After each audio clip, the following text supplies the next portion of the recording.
So, in order to keep this running on time, let's go ahead and get started. I'm going to introduce today's speaker. This is Dr. Scott Anthony. He's a graduate of the OSU College of Medicine. He completed his residency in anesthesiology at the Washington University School of Medicine, Barnes Hospital, where he served as chief resident. He continued his training at Barnes, completing a fellowship in pain management. He serves as a clinical assistant professor of surgery at OSU CHS and is in private practice with Pain Management of Tulsa. A little bit of housekeeping. Any DO in here needs to sign in order to get their credit for proper prescribing, and they must fill out this attestation form. So please make sure you do those things in order to get your credit. And again, welcome Dr. Anthony. Thank you.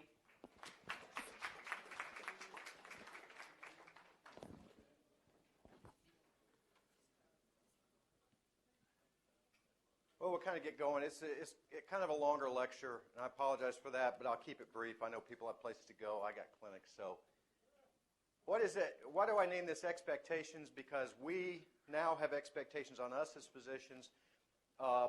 Patients have their own expectations, and we have expectations when we treat people. We're going to talk about a lot of that. Now, many of you know about the P&P bill. I'll go into it right now. It takes effect November 1st. It passed both the House and Senate. It is a reasonable bill. It is not an encumbersome bill. It is better than the bill last year that required any prescription at any time in a hospital or office setting for a renewal to be checked, the P&P. So, and there were fines last year, $2,000 per episode. There are no fines with this bill. This bill, you have to check every patient when you initially see them, and you have to check every 180 days. That's basically the synopsis of the bill. It's not a bad bill. It probably... I don't know how much it's going to help doctor shopping. Maybe I shouldn't say that. It will help doctor shopping. What I don't know if it's going to help is a lot of the prescription drug abuse problem, and I'll get into why that may be. Jennifer Nichols to the desk, please. Jennifer to the desk. So we've got obviously a lot of people are calling this prescription issue a plague, an epidemic. They are probably correct in saying that. It has become a major issue. It's become a major issue for a lot of different reasons, and there's a lot of very controversial aspects of using opioids and some of the newer regulations, and not regulations per se, but some of the newer ideas we have regarding higher doses of opioids and things such as that. We are, in Oklahoma, the top 5 in deaths, top 5, and sometimes we're up around 1 or 2, but we are top 5 in deaths and top 5 in prescribing. We have required P&P checks at this time, but there continues to be a regulation and monitoring. Every time you pick up the paper and you see these pill mills, like the gentleman in Roland and the lady here in town, who are running people through and charging $200 per patient and not performing physical examinations and seeing 50 patients a day at $200 cash each patient. It's very enticing to do illegal and become very greedy, and that's what they're doing. They're not performing physical examinations. If you don't perform a physical examination, I don't care if you're the best doctor in the world, you're going to get in trouble. You've got to perform an examination, document what you find, and perform a history and physical. It just has to be done. And that's what the boards look for, and that's what the DA looks for when they come in and they look at charts to make sure that things are actually being done. We'll go into that more. That's the pill mill area. There's some desire to regulate pain management clinics in this state. Anybody who practices more than 50% chronic pain should be registered through the health department. The state of Florida did this to cut down on their pill mill problem, and it did work. Oklahoma is looking at that. Nothing's going to happen to it this year. The national guidelines, here's what the national guidelines we follow when we talk about opioids and prescribing. Federation of State Medical Boards is the one that our boards follow. It is the one the DEA is basically given its blessing to. The American Pain Society closely resembles the Federation of State Medical Boards in regards to guidelines for the appropriate use of opioids. And it's a consensus statement written by the APS back in 2009. ACOEM and occupational disability guidelines are more work comp focused and have a lot to do with return to work, activities of daily living with opioids and without opioids. The two we're going to focus on are the top two. That's what you should be worried about, and remember carefully when you're seeing patients in a primary care setting or even a specialty setting if you prescribe opioids. So there's lots of factors that that lead to inadequate treatment and inadequate prescribing. When I say inadequate treatment, what I'm not saying is a bunch of opiates. What I'm saying is patients aren't being looked at as a whole patient in regards to that pain patient. They're just given opioids. That's kind of inadequate treatment. Appropriate treatment is using a variety of different things to manage these people. But physicians do lack that knowledge. I didn't get it in medical school. I doubt most of you did. I know that I teach more in medical school now than I used to, and for that I'm happy because they are learning some of the knowledge with chronic pain and with opioids. Inadequate research. We're going to go into the long-term outcome studies of opioids. Conflicting clinical guidelines. Maybe, maybe not. If people follow the APS guidelines and the Federation of State Medical Boards, I think that they're pretty concise, especially if they're backed by the boards and backed by the DEA. Physicians still have a misunderstanding of dependence and addiction. And the bottom one is probably the most important. This is the number one factor of why patients just keep getting more and more and more opioids, despite the fact that they're not improving and their activities of daily living are simply not improving. And that is, it's not an attainable goal to be completely pain-free. It occurs sometimes, but it's not a goal across the board. So we know there's a problem. I'll touch base briefly on this. The big things to remember are the increases in deaths, the increases in prescriptions being written, the increases in all of these are from the factors, the perfect storm back in the early 90s, mid-90s, when sustained-release oxycodone came out, when pain management was viewed as people were undertreated. They weren't getting their pain appropriately treated. And then all of a sudden, we had this onslaught of long-acting opioids onto the market, and the next thing you know, we've got a big problem. And that's a lot of the reason why. But also look at number 3. 10 to 20% of patients who have chronic pain abuse illicit drugs. Now, that may be marijuana. It sometimes is meth. It sometimes is cocaine. It can be alcohol. Not illicit, but alcohol is certainly involved. So we have a supply and a source problem. And I'll tell you, the big issue in regards to source, and this is where I'm not at all convinced that the PMP website or the PMP website bill, the OBN bill, is going to significantly reduce our problem in the state. Now here's why. If you look at the red and the yellow and combine those, it's close to 70% of patients obtaining medications from a friend or relative, either free or bought. That's not a doctor shopping issue. Doctor shopping is down below. It's not one of the big ones. So if you remember Austin Box, and Austin Box was the OU linebacker that died several years ago, overdose, multiple drugs, won't go into any more than that, but he wasn't a doctor shopper. He got those drugs from friends. But when Austin Box passed away, that was when the legislatures really, that hit home close to them. And that's when they really, really, really started to bill after bill after bill, trying to get it out, trying to prevent this problem. Not only that, but that was a big part of it because I've had 2 legislators tell me that. The second part was our escalating in deaths and prescription drug abuse. So, medicine cabinet, that's the biggest fear. I tell my patients, get a lockbox, hide it, and put your drugs in the lockbox. Do not put it in the medicine cabinet. Be amazed at how many people have friends come over, family come over, pills are missing. Electrician comes over, pills are missing. People know to go to the medicine cabinet. Worst place to keep opioids. So opioid deaths. Opioid deaths are typically from non-prescribed opioids. They're not typically from prescribed opioids. They are almost always lethal combinations. Most common will be benzodiazepines and alcohol. Methadone deaths I'll touch on. Methadone deaths are, a lot of people don't use methadone anymore. I got very scared about 5 years ago when this Medicaid wanted to use methadone because methadone was so cheap. But they finally came to the realization that that would not be smart because it's a tricky drug. It's a tricky drug to convert to and from. It's a tricky drug to dose. It's tricky because it's got a half-life of about 25 to 30 hours, but its analgesic half-life is only 6 hours. So what you find is it takes so long to get into a steady state, about a week to 10 days, that patients do die in the first week of treatment because the dose was started too high or after a dose change. It's a tricky medication. Unless you feel very comfortable with it, I wouldn't use it. What's the DEA say? Everybody's scared of the DEA. I tell you, you should be more worried about the board than the DEA. The board typically informs the DEA when they have an issue. It's not vice versa.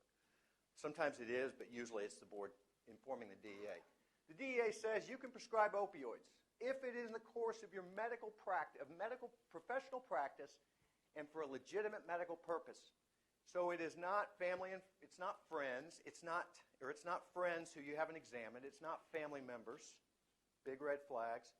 It's not the nurse who complains of a migraine headache when you're on rounds at 6 o'clock at night, who says, can you give me 15 Norco, I can't get a hold of my PCP. That is not in the course of your usual medical practice. It may be for a legitimate medical purpose, but did you evaluate? Did you examine? If you didn't evaluate and examine, how do you know it's a legitimate medical purpose? That's what the DEA says. And that's where you have to do a history and physical. So the DEA is not an authoritative board. It's not going to tell us how to practice medicine. It's not going to tell us how to prescribe opioids. They have specifically said, we're not in that business. We are a law enforcement regulatory agency. So the DEA doesn't provide any of that. They turn to the state boards and they say, boards, we need you to educate and we'll legislate problems. Or not legislate, but prosecute problems.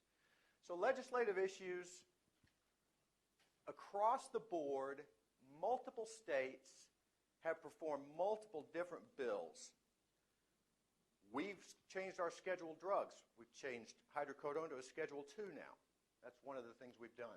PMP bills is another thing we've done. There'll probably be more coming down the road. State of Washington. State of Washington said if you're on morphine equivalent doses of 120 milligrams per day or 90 milligrams of oxycodone per day, you have to see a pain management physician if you're not board certified and trained in pain management. So if you're a primary care guy in the state of Washington giving pain medication and they're on 60 milligrams of sustained-release morphine twice a day, that triggers a immediate referral. There's some states that are passing that. The state of Ohio, I believe, has passed it. Washington was the first. It's probably going to become more common. It's preventing high-dose opioids because that's where a lot of problems are running into, and we're going to talk about high-dose opioids. Then you have REMS. REMS is Risk Evaluation Mitigation Strategy. Many of you, I'm sure, have heard it. The White House came out and endorsed REMS. FDA passed REMS. REMS is strictly voluntary. It's not mandatory. It's patient education. It's physician education. The problems with it does not involve what used to be Schedule III drugs, hydrocodone. It doesn't involve them any longer. It never did. It never was planned to. It just basically takes the newer long-acting medications and some of the newer short-acting like your fentanyl medications, and it makes you go through an education thing, a quiz and things like that so that you can prescribe these medications. That's REMS. Now, the White House came out in 2014 and said, we're going to focus on pill mills and we're going to appropriate disposal of unused opioids. You may think that's just a tiny part, but again, think of the medicine cabinet. The state of Oklahoma is one of the very first states that came out with a dispensing, if you want to get rid of, destroy opioids, you can do that at various places, at pharmacies and things like that. So it still only addresses Schedule II, and its emphasis is on long-acting. It's not mandatory. It could be. Our board is very appropriate, in my opinion, because we make you attend once every 2 years for proper prescribing. I think that's very beneficial. So we've already rescheduled some controlled drugs, but you're going to probably see other things. This is one that I hope we see soon is nationwide PMP programs. The PMP is a great device. It's used for Oklahoma patients. Just recently, they've added on the ability to check Kansas and Arkansas. They used to not be able to do that. That's been a big help. Some people want the PMP program to be nationwide. No matter what state you got it in, there's a program you can check. The only state without a PMP right now is Missouri. It's the only one, and they've been told that they pretty much have to do it by the end of the year. We need electronic prescribing. The federal government allows electronic prescribing. State law does not at this particular time. Oklahoma needs to pass electronic prescribing. That is basically eliminates written prescriptions. It's electronic 2. With Schedule 2, there has to be 2 checks by federal law. Thumbprint, voice recognition, something to trigger that fax. And Oklahoma has not set anything up for that yet. So is pain undertreated? Pain is undertreated if the way we treat it with just opioids. It sounds funny, but what I'm saying is the utilization of opioids alone are very little effect on chronic pain and very little effect on patients who have multi-system issues, aerobic deconditioning, muscle atrophy, spasticity, depression, anxiety, sleep problems, the whole gamut. Opioids can actually worsen a lot of those problems without really making the pain that much better. So pain is a multidisciplinary thing, and yeah, we don't treat pain the appropriate way right now, and a lot of that is because of our reliance on opioids. So do we overprescribe opioids? Yes, we do. We overprescribe opioids. Second bullet point's interesting. If you use opioids alone, the average pain scale reduction is 25 to 50%. That's it. You can take somebody from an 8 out of 10 on a visual analog scale to a 4 out of 10, and that's about the best you're going to get. Now, that may be wonderful for that patient, but if that patient has poor expectations and they want to be pain-free, then that's not going to help them. It's not going to get them to the point they want to be. It's also important that opioids are beneficial in a small subset of patients. It's not a universal efficacy drug. It's not there. You got to use it in combination with adjunctive therapies, psychologist, antidepressant, maybe something to help with sleep. Those are the kind of things that you have to do, physical therapy, manipulative therapy, those kind of things. Are opioids efficacious for chronic pain? Well, there's no evidence that it is. There are simply no long-term outcome studies for opioids in chronic pain. They don't exist. And there's a couple reasons for that. The occupational medicine guys, ACOEM, they're kind of work comp oriented. So they look at people as return to work, off of opioids, and back into productive lifestyle.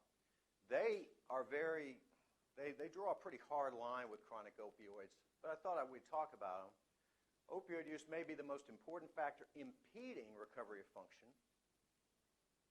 Opioids do not consistently, reliably relieve pain, and they can decrease quality of life, which they certainly can. And they said the routine use of opioids simply cannot be recommended. Routine use. In other words, you have back pain, you have opioids. You have neck pain, you have opioids. They're basically saying, perhaps in some patients, yes. Perhaps in the majority, no. So everybody says, all the guidelines that we talked about previously, they all say they're appropriate for selected patients with mild to severe pain. Everybody agrees with that, even though the evidence is scant. And why is the evidence scant?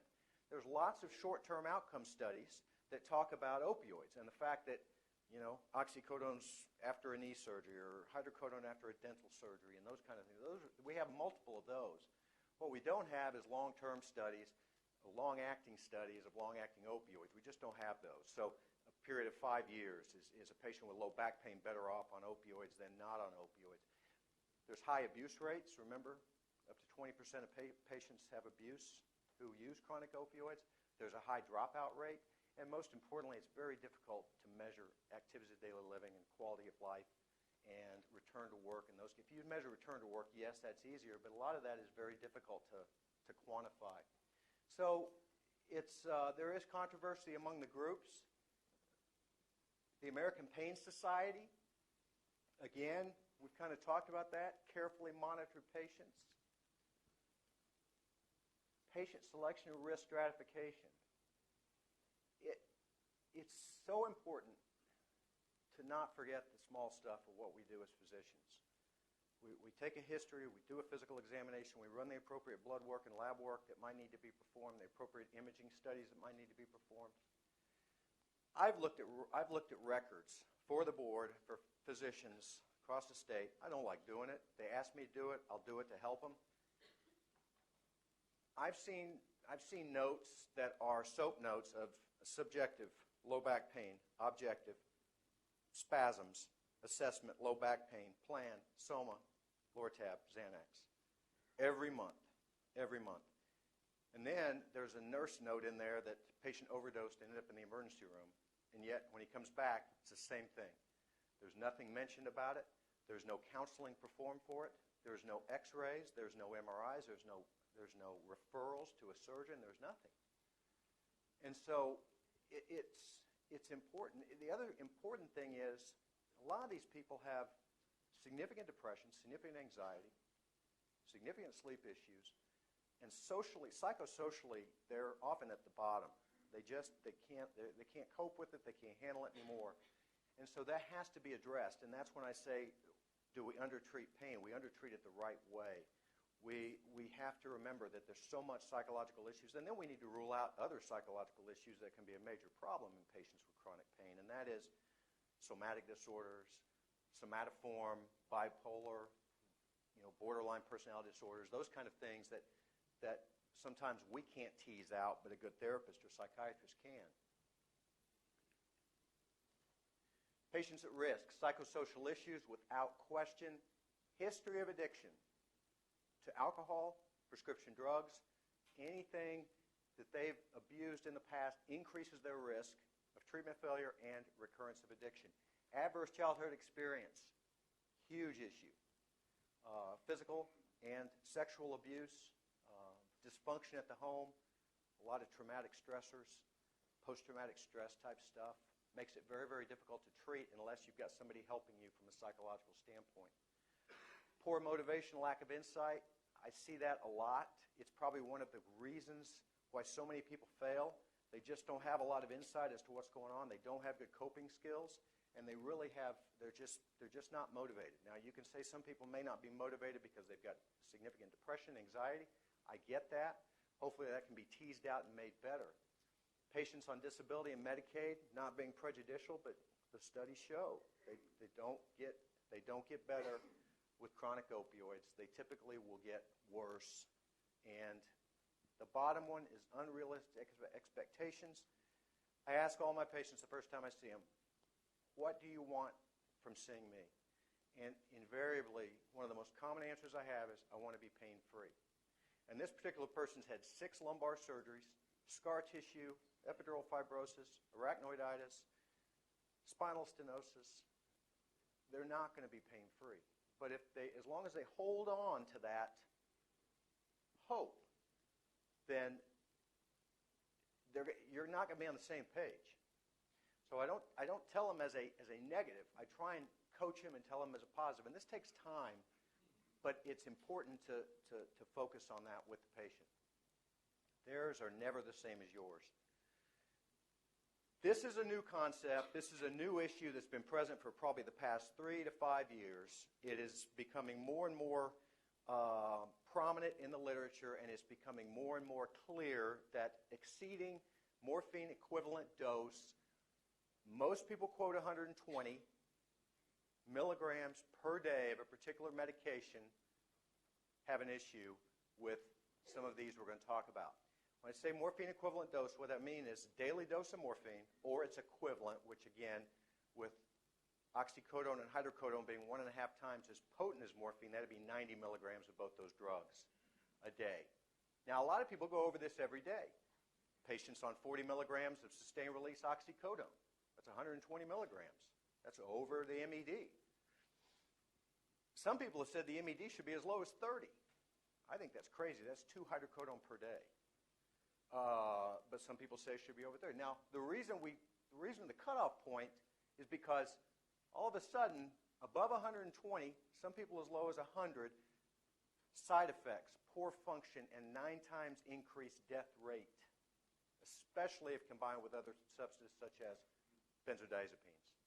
So the studies are not just slightly linking it. There's a pretty good link here between poor function, side effects. There was an excellent California workers' compensation study. Took 100,000 patients.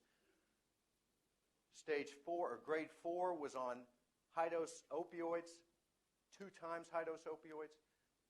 Grade 3 was high dose, up to 2 times. Grade 2 was less than high-dose opioids. Grade 1 was the lowest doses of opioids. You could spend a whole lecture or a whole hour giving a lecture on that study, but that study was very, very good and very, very well done and showed significant better return to work rates for patients on lower doses of opioids versus higher dose where side effects and poor function were noted. Now, you could make an argument, well, if the pain is so severe, their body's so broken down, they require high doses of opioids. They tried to screen that out. It's a good study, but it does show and it does link high-dose opioids to poor function and increased deaths and significant side effects. How many people have I seen that I've weaned off medications and they say, the world is finally clear, I can see, I know what I'm doing now. I didn't know that before, but I didn't know I was clouded. That's one of the most common side effects that patients have, and that's why when you see patients and they're on a stable dose and you're getting little hints that it's not clicking, you can bump it down. If the patient trusts you, they'll let you bump it down. They may not like it, but they'll understand why you're doing it and see if that helps. Some patients are on just a bit too high of opioids. But any time you see a patient who's on a high-dose opioid, it really should be what's called a point of pause. That's what the federal medical boards say. It's a point of pause. You should step back and say, certainly I don't know if I want to go higher. Certainly I may need a second opinion. Certainly I may need to go lower. But certainly the decision needs to be made. So we have a lot of risks. We talked about those. I talked to you about the California Workers' Compensation Study. We have increased risk of abuse. Even the Center for Disease Control has come out last year and said high-dose opioid therapy, not good. So when you get the CDC involved and the CDC statement stating that to physicians, then that's a lot of people think of that as being an infectious disease type thing, but it's disease, and this is a problem, and it's a big problem. But these are the things we see with elevated MEDs. Not in everybody, and it certainly does not contraindicate MED use at high dose. It does not contraindicate. Nobody is saying you can't do it, and it's malpractice and outside the standard of care.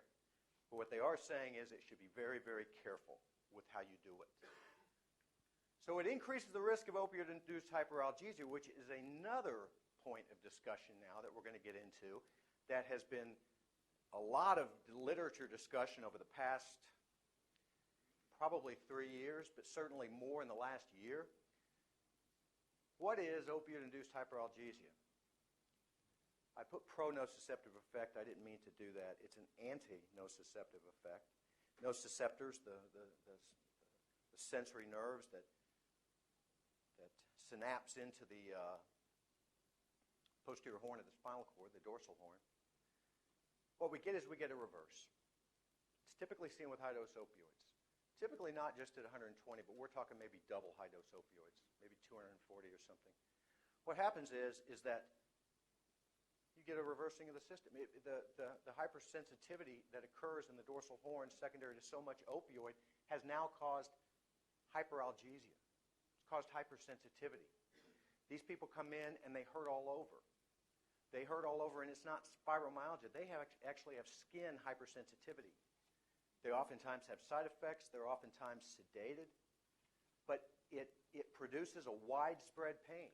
It needs to be looked at, especially when people say, oh, I've become tolerant to my pain medication. My pain's so much worse now, and I've been on this dose for 6 months. And then the problem is, well, that may be opioid-induced hyperalgesia as opposed to tolerance.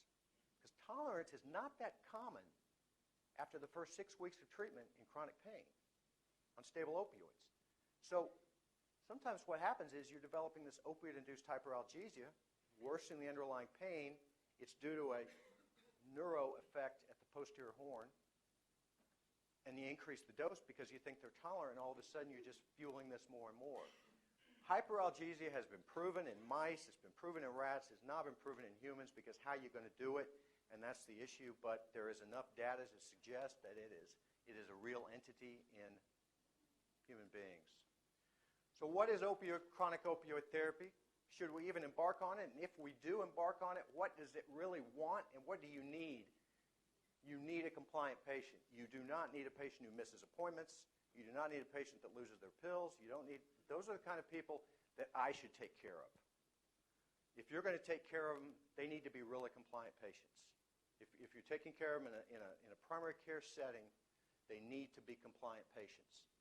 Documentation. We talked a little bit about documentation before, but you'd be surprised at how much it's not out there.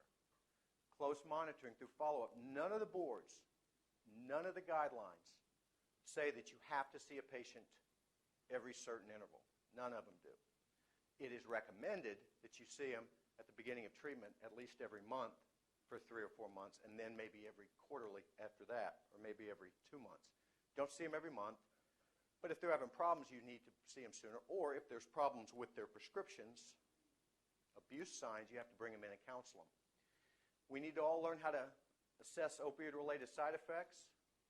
Sedation, constipation is the big one that does not get better. You don't get tolerant to opioid-induced constipation. And, of course, just understanding opioids. When I first started practice about 20 years ago, we got informed consent, not for everybody. What we used to call the opioid contract or opioid agreement. Now it's informed consent. It's for everybody. If you're going to have patients on opioids for longer than about 4 to 5 months, you need to have it. It's very simple. There's lots of copies. You can get one on the internet. I'll send you one of mine. But basically it says, it outlines for the patient, and they have to initial every spot, that various things. No loss, no stolen, one pharmacy, urine drug screens, pill counts. Take too much, you can cause death and side effects. Those are all kinds of things that should be on there. Just like any other medication, if we're going to use opioids, start with a trial. 4 to 12 weeks. Does it help them? Does it make them better? If it does, perhaps it's something to consider. Beware of conversion tables. They can be troublesome. They can be problematic. Conversion tables oftentimes do not take into account what we call incomplete cross-tolerance, which is when you convert from morphine to oxycodone. You've got 120 milligrams of morphine, 90 milligrams of oxycodone. That is an equianalgesic dose, but with incomplete cross-tolerance, you need to decrease that dose by 25 to 50%. And a lot of conversion tables don't take that into consideration. So that dose should really go down to about 60 milligrams a day compared to 120 they were on before the oxycodone. So that's why our conversion tables can be a little bit troublesome. Always remember to reduce, when you switch to another opioid, reduce it by about 25 to 50%, and you'll be safe doing that. And if patients aren't functional, consider a taper or a wean. We kind of talked about that. The goals, it's really very simple. We're trying to identify drug abuse and addiction. We're trying to reduce diversion, and we're trying to improve patients' lives. That's a lot easier said than done. A little bit more about high-dose opioids. We kind of talked about this already. Probably this is a very major point. Existence of persisting pain does not mean that you've not been a good pain management doctor. It doesn't mean you haven't done as well as you can. Patients will have residual pain. Patients will have pain. That's why you have to counsel them and talk to them about exercise and activities and weight loss and activities of daily living and all of that. So why a poor response to chronic opioid therapy? In other words, you've had people on opioids, they're not doing what you thought they would do. They're simply not improving. They seem to be worsening, perhaps. Well, think of your differential diagnosis. It's actually pretty easy. Patient selection. Maybe you just chose a poor patient. Maybe that patient had poor expectations. They were poorly motivated. Maybe some counseling in that regard would be beneficial. Maybe the pain syndrome isn't something that's really responsive to opioids. Chronic headaches, fibromyalgia, widespread aches and pains very rarely respond to opioids. Documented rheumatoid arthritis or something, yes.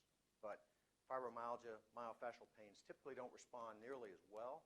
There's neurochemical reasons for that. The patient's unrealistic expectations is very commonly something as to why they're not getting better. Abuse and diversion. Are they abusing? Are they diverting their meds? Maybe you're not using that multidimensional approach like psychological assessment, physical therapy, aquatics, those kind of things. And then maybe it is opioid-induced hyperalgesia, and perhaps that is the cause. But the biggest mistake physicians make is continue to escalate opioid doses. They continue to go up, trying to achieve a better response. So what's a success? I think a success is that compliant patient, rare dose increases, Often you can decrease the dose.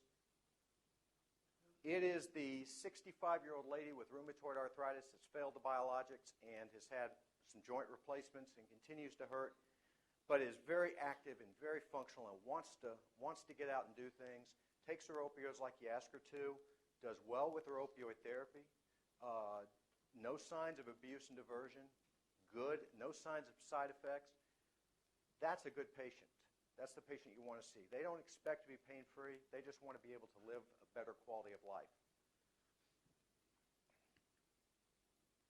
When you monitor, I always use the 4 A's. I think it's important, and I try and dictate those in my notes.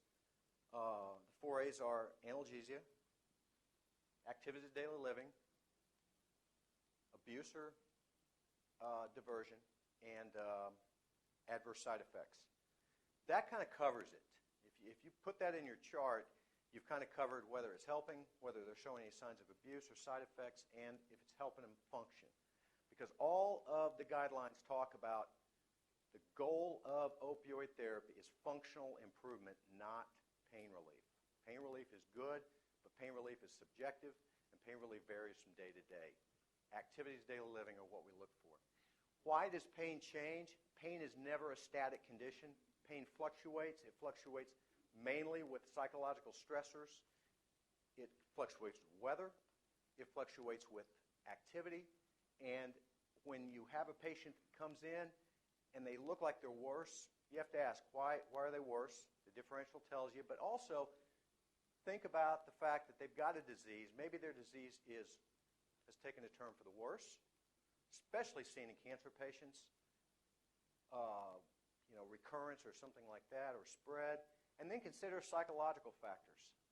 Maybe they're having a significant depressed episode. Maybe they're going through significant stressors in life. All of that will increase pain scores. What is risk stratification? Something physicians aren't the best at. We do risk stratification in pain management with a variety of tools, and we'll talk about those. But the factors are history of addiction. Some of these require just very, very, very diligent checking. Chronic pain state that with a history of addiction, poor psychological status, unstable social environment is a big one. Older adults, of course, just due to their pharmacokinetics, pharmacodynamics. Physician, protect thyself. I say this because it's kind of true now. The boards haven't run to every physician's office knocking on doors wanting to see records, but it's become more and more of an issue, and the pill mill deal is a huge thing right now. That's why you've seen 2 physicians in the past week have lost their license over this or are facing charges over this. We owe it to ourselves, we owe it to society, we owe it to our patients to do our best to manage. I'm not a cop. Don't want to be one, don't claim to be one. Have a problem with the P&P because it kind of puts us in the role of being a cop. Even Representative Cox said that, the physician from Miami or Grove.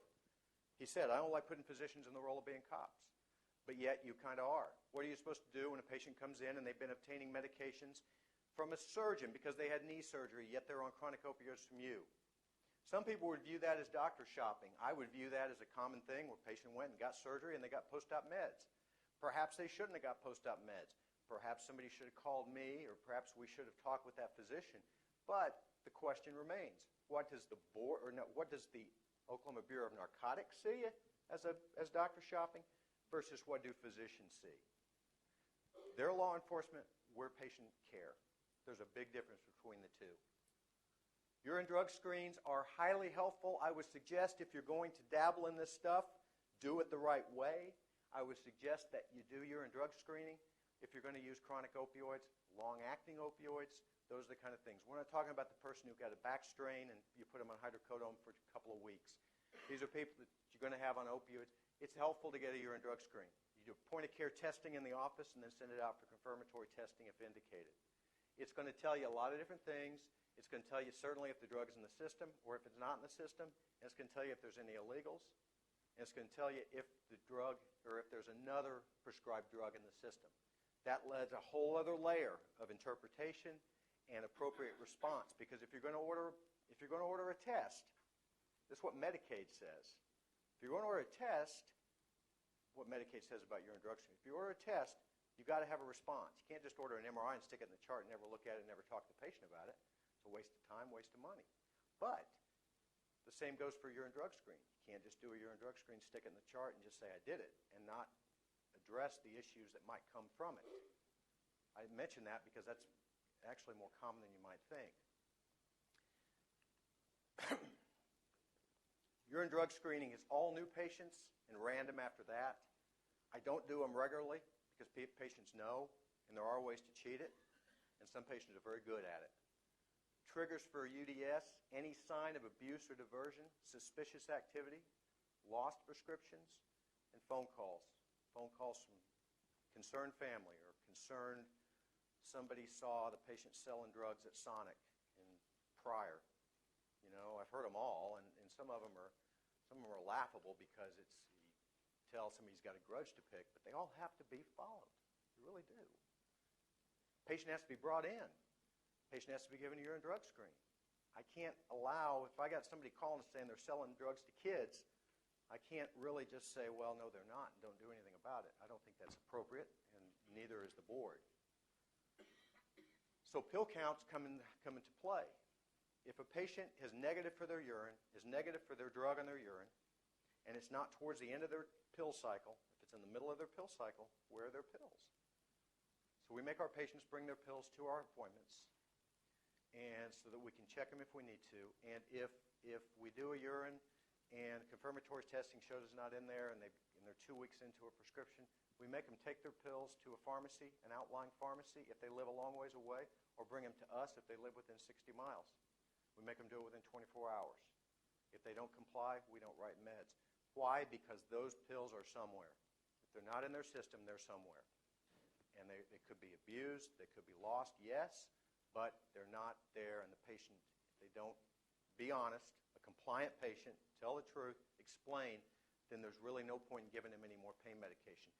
When you're switching opioids, the biggest scam is come in, get a month's worth of hydrocodone, perhaps 75 tablets, and then call back the next day and say, I can't take those, they make me throw up.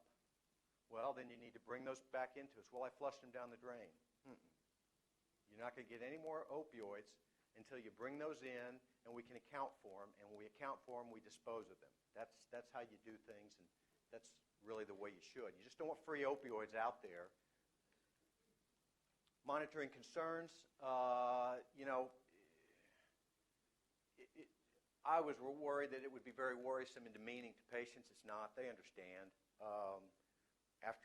They understand. I rarely have a patient not give a urine drug screen. And if they don't give a urine drug screen, I'm not going to see them if they're on opioids, especially if it's a new patient. If they refuse to give a urine drug screen, I'm not going to see them.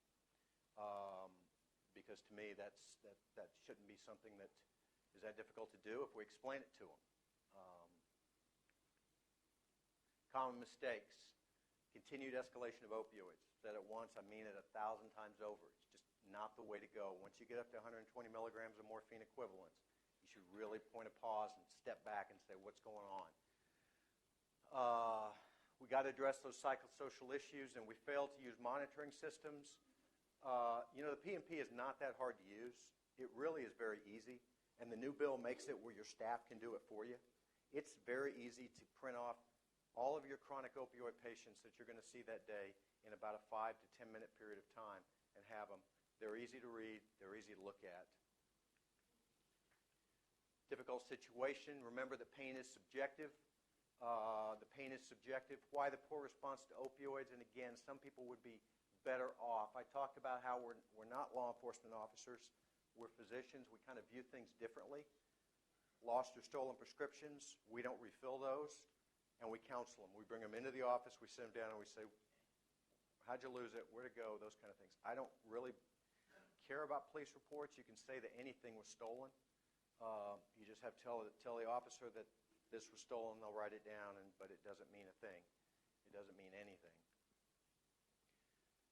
Obvious abuse. I've been asked, should I give patients a 30-day supply of their pain pills if I'm going to fire them? No, you shouldn't, because you're weaning them because they're abusing their meds. Why give them more?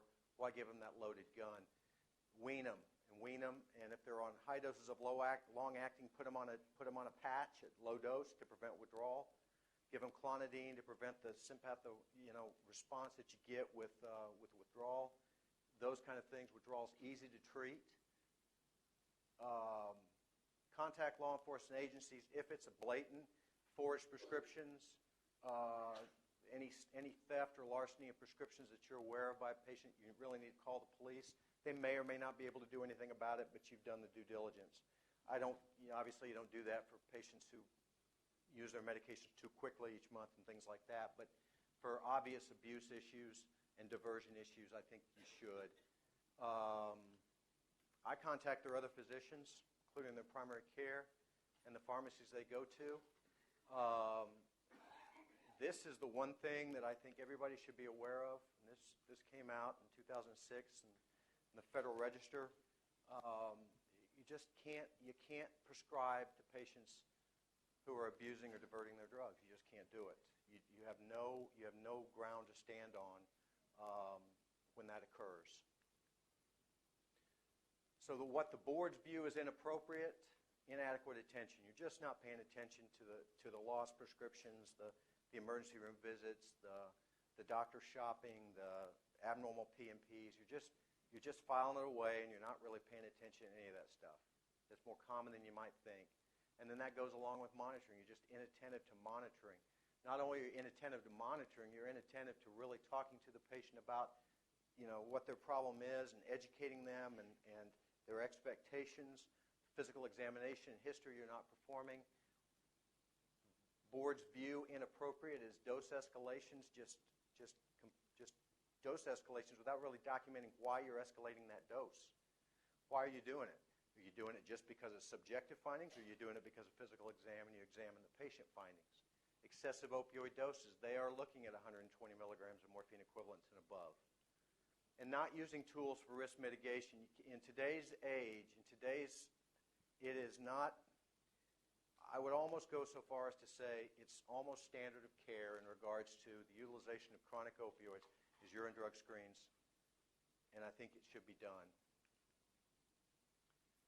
So those are the key points. I don't think anybody can practice a zero tolerance policy. There are exceptions, but it really should be a goal. And you have to have an accountability system in place. When you write an opioid, it needs to be documented. If the opioid is lost or changed or something, it needs to be documented as to why. I don't preach that we are under extreme focus or extreme scrutiny by the boards. I just do know that a lot of this stuff is legislative pushed, and I know that the legislature and certain people in the legislature, including the governor, have really tried to push the boards to say, hey, let's clean this mess up. We're top 5 in the country. One of Mary Fallon's goals was to pass that P&P bill and to reduce that number, and she's going to do everything she can to do that. So that's it. I'll be happy to answer any questions. All right. Thanks.